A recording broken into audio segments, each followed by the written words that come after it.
महाराष्ट्र में एकनाथ शिंदे सरकार के आने के बाद से मेट्रो कार शेड का मामला, आरे में मेट्रो कार शेड बनाने का मामला तूल पकड़ गया और आज कुछ तस्वीरें सामने आई हैं जिनमें आरे में पेड़ कटने की तस्वीरें साफ दिख रही हैं। आरे बचाओ अभियान के दो जो कार्यकर्ता हैं उन्हें भी हिरासत में लिए जाने की खबर है और आरे पहुंचने के हर रास्ते पर पुलिस का बंदोबस्त है। मीडिया को भी वहां जाने से रोका जा रहा है। आरे बचाओ अभियान के आयोजकों को धारा 149 के तहत नोटिस जारी किया गया है। दरअसल जो पर्यावरण से जुड़े लोग हैं, आरे के आसपास रहने वाले लोग हैं, वहां रहने वाले लोग हैं और कई पार्टियां जो विपक्षी हैं वो लगातार कह रही हैं कि मेट्रो कार शेड आरे में नहीं बनना चाहिए, ये जंगल है और इससे पर्यावरण पर असर पड़ेगा। लेकिन एकनाथ शिंदे सरकार देवेंद्र फडणवीस सरकार के फैसले को आगे बढ़ा रही है जिसके तहत मेट्रो कार शेड आरे में ही बनना है। और जो धारा 149 के तहत नोटिस दिया जा रहा है आरे बचाओ अभियान के आयोजकों को, उसके तहत व्यक्ति को ये हिदायत दी जाती है कि वो ऐसा कोई काम नहीं करेगा जिससे कानून व्यवस्था, शांति व्यवस्था भंग हो, अन्यथा कार्रवाई की चेतावनी इसमें दी जाती है। तो जो भी आरे को बचाने के लिए विरोध प्रदर्शन करेगा उसे हो सकता है इसके तहत फिर किसी तरह की कानूनी कार्रवाई का सामना करना पड़े। इस मसले पर सुप्रीम कोर्ट में भी सुनवाई चल रही है और फडणवीस सरकार ने कहा था कि उस समय की ज़रूरत के मुताबिक जितने पेड़ काटे जाने थे वो काटे जा चुके हैं, आगे नहीं काटे जाएंगे। सुप्रीम कोर्ट ने भी यथास्थिति बरकरार रखने का आदेश दिया था, लेकिन अब ताज़ा तस्वीरें आ रही हैं कि कुछ और पेड़ वहाँ काटे गए हैं। हमारे साथ हमारी सहयोगी पूजा भारद्वाज हैं। पूजा, आज आरे में क्या हो रहा है जिसके बाद ये नए सिरे से ये मामला गरमा रहा है? सुशील जी, बड़ी मुश्किल से हमारी टीम अंदर पहुंच पाई है करीब 3 घंटे की कोशिश के बाद। तो आरे की जो एंट्री पॉइंट्स हैं वो अलग अलग हैं। तीनों एंट्री पे हमने कोशिश की थी जहां पे पुलिस का भारी बंदोबस्त है। कोई वजह नहीं बताई जा रही है हमको कि क्यों अंदर आने से रोका जा रहा है, लेकिन सारे रास्ते डाइवर्ट किए गए हैं। ट्रैफिक पुलिस की भी ओर से एक नोटिफिकेशन आया था कि कुछ काम अंदर किया जा रहा है, इसकी वजह से अंदर लोगों को नहीं जाने दिया जाएगा। लेकिन आपको जो तस्वीरें हम अपने कैमरे में रिकॉर्ड कर पाए हैं वो फ्रेश तस्वीरें भी हम दिखाने की थोड़ी देर में कोशिश करेंगे, जहां इस वक्त भी पेड़ों की छटाई कटाई चल रही है। लेकिन ये कहा जा रहा है बीएमसी की तरफ से कि बारिश के समय में चूंकि रास्ते पर अगर पेड़ गिर जाते हैं तो लोगों को दिक्कत हो सकती है, इसीलिए बारिश के समय जो हम शहरों में पेड़ कटाई करते हैं उसके तरफ से आरे में भी ये कार्रवाई चल रही है। लेकिन आरे में इससे पहले इस तरह की किसी भी मॉनसून में पेड़ों की कटाई छटाई इतनी नहीं हुई है। मेट्रो कार शेड की तरफ लोगों को जाने से रोका जा रहा है, हम भी नहीं पहुंच पा रहे हैं। जो एक्टिविस्ट हैं, जो यहाँ के रहवासी हैं, उनका बताना है कि उनको बाहर रास्ते पर भी निकलने नहीं दिया जा रहा है, बल्कि प्रोटेस्ट आज नहीं था, प्रोटेस्ट इन्होंने कल किया था, जिसके बाद इनको नोटिस दिया गया। इनके हिसाब से कहना है कि धारा 144 भी लगाई गई है। और कुछ एक्टिविस्ट देखें आप यहाँ पर हमारे साथ, जो यहाँ के लोकल हैं, जो इस कैंपेन से जुड़े हुए हैं। निखिल, आप बता रहे थे कि धारा 144 लगाई गई है, आप लोग को कार शेड के पास जाने से रोका जा रहा है। हाँ, लास्ट संडे जब हम प्रोटेस्ट के लिए यहाँ पे जमा हुए थे तो हम लोग का एक सॉन्ग था, हम लोग वहाँ पे सिर्फ प्रेजेंट कर रहे थे और यही कि पर्यावरण बचना चाहिए, यहाँ पे कार शेड नहीं होना चाहिए, यही हमारा लास्ट तक यही हमारा एक मुद्दा था। तो उसके ऊपर ही हम लोग अवेयर कर रहे थे लोगों को, हम लोग वहाँ पे प्रदर्शन कर रहे थे। तो उन्होंने हमको इस तरह से बोले कि तुम लोगों को भड़का रहे हो, तुम ये दंगा क्रिएट करने का कोशिश कर रहे हो, और मेरे को 149 का नोटिस उन लोग ने दे दिया। आपको नोटिस दिया गया? मेरे को खुद को नोटिस मिला है वो सब चीज़ का। और मेरे को मतलब डायरेक्टली उन्होंने पूछा कि तुम्हारा नाम बताओ करके, और मेरे नाम लेके डायरेक्ट मेरा साइन ले लिया वहाँ पे, और बाद में मेरे को बताया कि ऐसा ऐसा नोटिस है तुमको, अभी नेक्स्ट टाइम तुम ज़्यादा ये मत रहो, नहीं तो फिर तुम्हें अरेस्ट किया जाएगा या फिर तुम्हें डिटेन किया जाएगा। आपके कितने साथी डिटेन हुए हैं? अब तक तो 3 साथी डिटेन हुए थे, लेकिन एक को रिलीज कर दिया गया। उसका मतलब कुछ ऑफिस का वक्त है इसके लिए। लेकिन 2 जन अभी भी वनराय पुलिस स्टेशन में, अभी उनका कुछ पता नहीं है कि क्या हो रहा है आगे। आपसे नहीं हो पाया? अच्छा, इनमें से कई स्टूडेंट्स हैं, आर्टिस्ट हैं, आप लोग बता रहे हैं कि आपको घर से बाहर रास्ते पर भी आने नहीं दिया जा रहा है घूमने के लिए या किसी काम के लिए निकलने भी नहीं दिया जा रहा है? सुबह भी मैं मम्मी को जॉब को छोड़ने के लिए गया था, उधर भी उन्होंने रोका पवई चेक नाके पे, क्योंकि आप बाहर नहीं जा सकते। बोलो मुझे जाना है, मम्मी को छोड़ना है, बहुत देर हो गया था, तो बोले कि नहीं इधर ही छोड़ो और आप रिटर्न जाओ। तो मैंने पूछा क्यों ऐसा, तो लोग बता रहे कि 144 लागू है, अगर आप कोई भी दिखोगे तो आपको अरेस्ट किया जाएगा। अच्छा, ये कार्रवाई, ये जो नई सरकार फडणवीस शिंदे सरकार आई है उसके बाद कितनी बार ऐसा हुआ है आप लोगों के साथ? कितनी बार ऐसा नोटिस आया है? पहली बात, ये फर्स्ट टाइम हमारे ग्रुप में नोटिस आया। इसके पहले भी कार्रवाई हुई थी फडणवीस सरकार के टाइम पे। वो टाइम पे लोगों को अंदर डाला गया था, पर जो शिवसेना सरकार बनी उसके बाद उन्हें छोड़ दिया गया, और फिर से अभी वही बात यहाँ पे हो रही है, 144 लगा दिया गया। इसके पहले ऐसी ट्रिमिंग पूरे आरे कॉलोनी में कभी नहीं हुई थी। हाँ, क्योंकि ये कह रहे हैं बारिश के समय की ट्रिमिंग है, तो कभी हुई नहीं है। इतने साल तक इतनी बड़ी बड़ी बारिश आके चली गई, ऐसी ट्रिमिंग इसके पहले कभी देखी ही नहीं गई। ये फर्स्ट टाइम इतने बड़े तादाद में ट्रिमिंग कर रहे हैं और बड़ी बड़ी ट्रिमिंग की भी साइज रहती है। ये इतनी जाड़ी बड़े जाड़ी branches काटे जा रहे हैं। बड़े बड़े ब्रांचेस उसके काटे जा रहे हैं। हमें वहाँ पे रुकने नहीं दे रहे। और एक सबसे बड़ी बात, मीडिया सच दिखाने का काम करती है, सच दिखाने का काम करती है, पर ये सरकार चाहती नहीं कि सच दिखे लोगों को। इन्हें झूठ फैलाना है।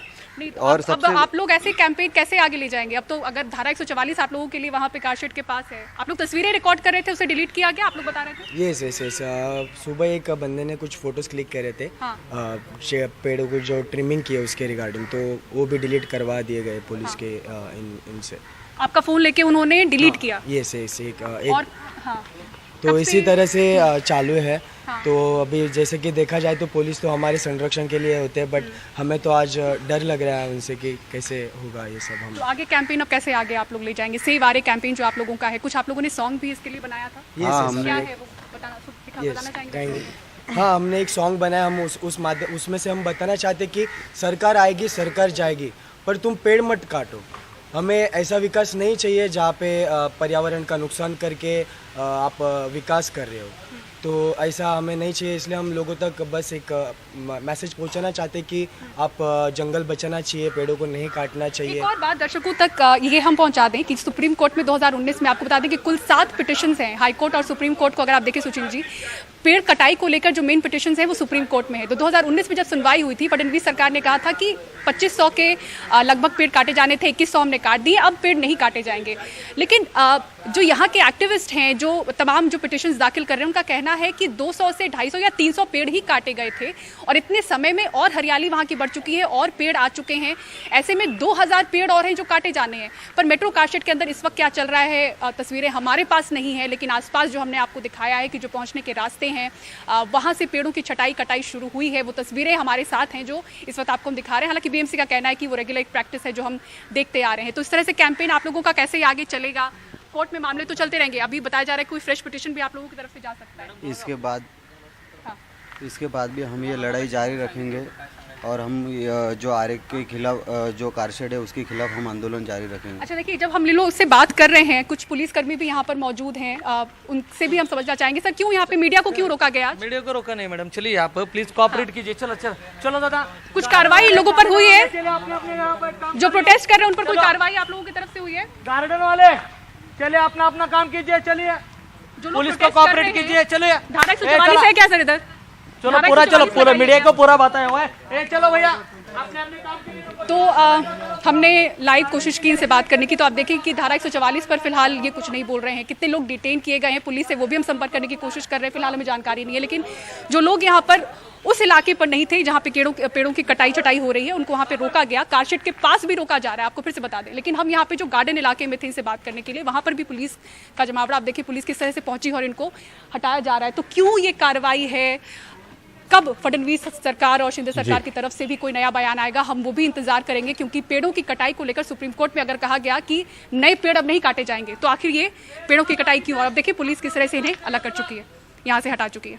सुशील जी, ये स्थिति है आरे में, जहां पर नया आरोप लग रहा है कि पेड़ों को काटा जा रहा है। जबकि एक बार फिर से सुशील जी मैं कोशिश करूंगी, अगर हो सकता है पुलिस बात करे हमसे, क्योंकि इस दौरान पुलिस की तरफ से अभी भी साफ कुछ नहीं कहा गया है। कितने लोगों को हिरासत में लिया गया, क्यों लिया गया, क्या वजह है? 149 का जो नोटिस दिया गया है उसके बारे में जरूर हमारे पास जानकारी है, नोटिस है, लेकिन जो लोग डिटेन किए गए हैं उसके बारे में अभी भी कोई औपचारिक तौर पर आप लोगों को हिरासत में ले रहे हैं या बस हटा रहे हैं यहाँ से? हिरासत में लिया है क्या? ये कौन, क्या नाम है इनके जो भी हमसे बात कर रहे थे? यादव और लक्ष्मण यादव। क्या बोला उन्होंने, क्या बोला, क्यों हिरासत में उनको लिया? लेके जाए 144 क्योंकि अपन इधर सब इकट्ठा 144, हाँ, उसके इसके लिए वो लोग लेके जा रहे हैं। उनको जबरदस्ती लेकर जा रहे अभी हैं वो वहाँ पर। लक्ष्मण यादव और रोहित यादव। आप तस्वीरों में सुशील जी देखें, हाँ, हमसे बात करते हुए में लाइव आप देखिए ये जो दो शख्स थे उनको ये ले जा रहे हैं डिटेन करके। धारा 144 चूंकि उन्होंने लगाया है, इनका कहना है, तो 5 से ज्यादा लोग इकट्ठा नहीं हो सकते और उनको डिटेन किया जा चुका है। एक बार फिर से हम पुलिस से बात करने की कोशिश करेंगे, हालांकि वो बात नहीं करना चाह रहे हैं। कहाँ कितने क्या पूरे आरे में लोगों ने धारा 144 लगाई है? पूरे आ रहे हैं एंड सडनली इन्होंने किया है, ऐसे कोई करने का रीजन नहीं बताया, कुछ नहीं किया, डायरेक्टली कर रहे हैं। सर आप धारा 144 लगा चुके हैं यहाँ पे, पूरे आरे में है क्या? अभी भी आपने दो को डिटेन किया इस वक्त? तो किसी ने डिटेन नहीं किया मैडम, हमारे को। मैडम आपका हो गया होगा तो जाइए, आपका काम हो गया। ऐसी कार्रवाई क्यों यहाँ पे? काम हो गया होगा तो जाइए प्लीज। चलिए किसी भी तरह से तो मीडिया से बात करने के लिए पुलिस इस वक्त राजी नहीं है, लेकिन आप देखिए 2 लोगों को यहाँ से हिरासत में ले लिया गया है जो हमारे साथ बात करने की कोशिश कर रहे थे। सेव आरे कैंपेन से जुड़े हुए लोग हैं लेकिन रहवासी हैं, इसी इलाके में रहते हैं, यहीं पर वो रहते हैं और उनको इकट्ठा, और हम मेट्रो कार शेड से दूर हैं, हम बिल्कुल भी पास नहीं हैं, और हमने जो तस्वीरें भी ली हैं वो गाड़ी के अंदर से ली हैं। बहुत ही मुश्किल हुई क्योंकि वो तमाम डिटेल्स पूछ रहे थे कि आप क्या कवर करने अंदर जा रहे हैं, तो हमें अंदर पहुंचने नहीं दिया जा रहा था। एक अलग एंट्री से हमने कोशिश की अंदर पहुंचने की, और जब तस्वीरें आप अंदर देखें तो पूरी सड़क पे जो यहाँ के रहवासी हैं उनको भी जाने से रोका जा रहा है। और ये तस्वीरें लाइव आप देखें, जो यहाँ के रहवासी हैं बाहर से ये नहीं आए हैं, यहाँ रहते हैं, क्योंकि बाहर से आज लोगों को आने से यहाँ पर रोका जा रहा है। यहाँ पर ये रहते हैं और इनको एक जगह पर इकट्ठा नहीं होने दिया जा रहा है। लेकिन धारा 144 है या नहीं, पुलिस हमें औपचारिक तौर पर कैमरे पर नहीं बोल रही है। जी, ये स्थिति इस वक्त आरे में है और पुलिस के जो अधिकारी हैं उनसे बात करने की कोशिश कर रही है हमारी सहयोगी पूजा भारद्वाज, लेकिन वो कुछ भी कैमरे पर बोलने को तैयार नहीं है। लेकिन साफ दिख रहा है कि किस तरह की स्थिति वहां पर है। लोग अपनी बात रखना भी चाहते हैं तो वो भी पुलिस नहीं रखने दे रही है। लगातार पिछले 10 मिनट आपने देखा, आरे से काफी दूर है, जहां मेट्रो कार शेड बनना है उससे काफी दूर है, पेड़ कटते हुए भी दिख रहे हैं। अब छटाई के नाम पर कटाई हो रही हो तो बात अलग है, लेकिन सुप्रीम कोर्ट में फडणवीस सरकार कह चुकी थी कि जितने पेड़ काटे जाने थे वो कट चुके हैं, आगे नहीं कटेंगे। और उसके बाद भी अगर ये कार्रवाई पर्दे के पीछे जारी है, किसी को वहां जाने नहीं दिया जा रहा है, तो कुछ ना कुछ दाल में काला जरूर है। और ये बात एकनाथ शिंदे सरकार को स्पष्ट करनी चाहिए कि वहां दरअसल हो क्या रहा है। क्या और पेड़ कट रहे हैं, और पेड़ कट रहे हैं तो उसकी सफाई उसके पास क्या है, क्या इससे पर्यावरण को नुकसान नहीं पहुंचेगा। और ये बात तो मुंबई की है जहां पूरे देश की निगाह है। देश के तमाम और ऐसे इलाके हैं जहां पर इस तरह से पेड़ कट रहे हैं, अंधाधुंध कट रहे हैं, सरकार की नाक के नीचे कट रहे हैं, पुलिस की शरण में, पुलिस की शय में कट रहे हैं, लेकिन वहां कोई आवाज जो है उठती है तो आवाज वहीं दबा दी जाती है। इस तरह से तमाम जगहों पर हो रहा है। मेट्रो कार शेड मुंबई का मामला है, इसलिए बातें सामने आ जा रही हैं और विपक्ष भी इस मामले में मुखर है, इसलिए मामला सामने आ रहा है। कई जगहों पर तो विपक्ष की आवाज भी बिल्कुल दबी रहती है, जुबान नहीं खुलती है पेड़ कट रहे हो तो भी। तो ये स्थिति मेट्रो कार शेड के लिए पेड़ों के कटने की है, जो तस्वीरें आप देख रहे हैं।